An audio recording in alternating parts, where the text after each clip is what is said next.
ఈ రోజుల్లో ఏ చిన్ని ఫంక్షన్ చేసుకున్న రిటర్న్ గిఫ్ట్స్ మ్యాండేటరీ అయిపోతున్నాయి కదా. పిల్లల బర్త్డేస్ లో కూడా మంచి మంచి రిటర్న్ గిఫ్ట్స్ ఇస్తున్నారు. బట్ ఎలాంటి రిటర్న్ గిఫ్ట్స్ ఇస్తే వాళ్ళకి యూజ్ అవుతాయని మీరు కన్ఫ్యూజ్ అవుతున్నారా? అయితే ఈ వీడియో మీకోసమేనండో. ద బౌజార్ అన్న ఇన్స్టాగ్రామ్ పేజ్ వాళ్ళు మనకు ఒక రిటర్న్ గిఫ్ట్ పార్సల్ అయితే సెండ్ చేశారు.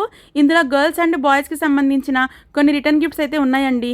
ఇవి చాలా తక్కువ అండి. తన పేజ్ లో ఇంకా చాలా కలెక్షన్ ఉంది. గర్ల్స్ కి అలాగే బాయ్స్ కి సపరేట్ గా మనము రిటర్న్ గిఫ్ట్స్ అనేవి ఆర్డర్ చేసుకోవచ్చు. సో స్టేషనరీ స్టఫ్ కూడా చాలా క్యూట్ గా ఉంది. మెయిన్ గా పెన్ కలెక్షన్ నాకు బాగా నచ్చిందండి. గ్లిట్టర్ పెన్ను, అలాగే ఇక్కడ చూపిస్తున్నట్లుగా 10-in-1 పెన్ కూడా చాలా బాగుంది. అలాగే కీ చైన్స్ కూడా చాలా ఆప్షన్స్ ఉన్నాయండి. మనీ సేవ్ చేసుకోవడానికి మనీ బ్యాంక్, దీనికి కీ కూడా ప్రొవైడ్ చేశారండోయ్. చాలా క్యూట్ గా ఉంది కదా. ఇది వచ్చేసి సోప్ పేపర్ ట్యూబ్ అండి, వాటర్ మిలన్ ఫ్లేవర్. ఇవైతే ట్రావెల్ ఫ్రెండ్లీగా చాలా బాగా యూజ్ అవుతాయి. తనకి ఇంకో పేజ్ కూడా ఉందండి. దానిలో శ్రావణ మాసానికి సంబంధించిన రిటర్న్ గిఫ్ట్ ఆప్షన్స్ చాలానే ఉన్నాయి. ఇందులో మీకు ఏ గిఫ్ట్ నచ్చినా స్క్రీన్ మీద కనిపిస్తున్న వాట్సాప్ నెంబర్కి మెసేజ్ చేసి ఆర్డర్ చేసుకోవచ్చు. నో సిఓడి అండి, ఓన్లీ ఆన్లైన్ పేమెంట్.